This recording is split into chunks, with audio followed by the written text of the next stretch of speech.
Okay guys, so here we have an insulin index.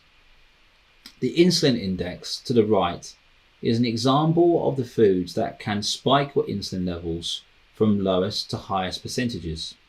This insulin index is actually taken from Dr. Berg's Pinterest account. You can find Dr. Berg on YouTube, and he's a fantastic physician in ketogenesis and also intermittent fasting.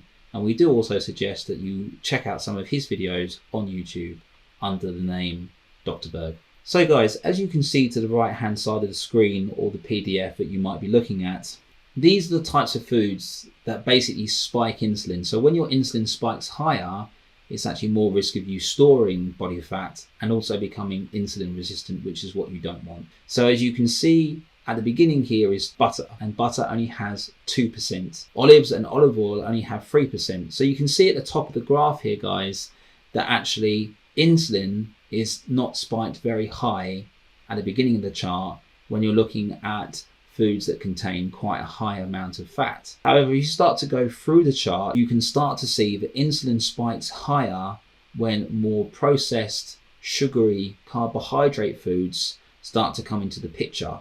So if we look down towards the lower end of the chart, where we're looking at between 50% and upwards of that, you're starting to look at foods such as bananas, crackers, whole wheat bread, white bread, baked beans. And the very last one there is jelly beans. So your insulin spikes as high as 160% when you consume something such as a jelly bean.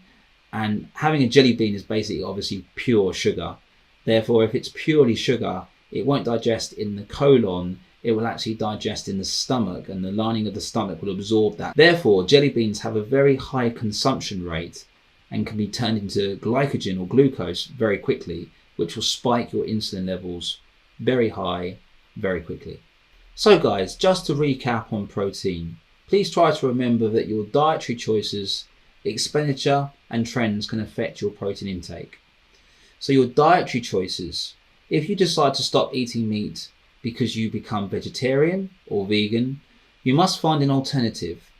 It is paramount that you have a good percentage of your dietary intake as protein. Cost of protein.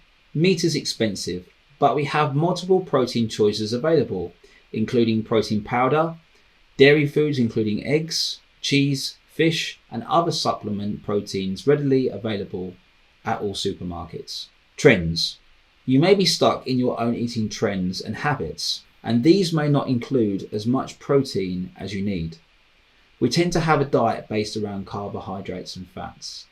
So just to look at that last point there, guys, when you're looking at eating trends, you might actually be in a bad habit yourself where you're not eating the consumption of the amount of protein that you need, possibly through social media, possibly through choice or dietary choice, or possibly through the fact that you may not like consuming certain types of protein foods, which is why it's really important to do a little bit of your own research to see if you are actually getting the right amount of protein that you need per day, per meal, and that you're increasing your protein, even if it's only slightly, every single time that you eat.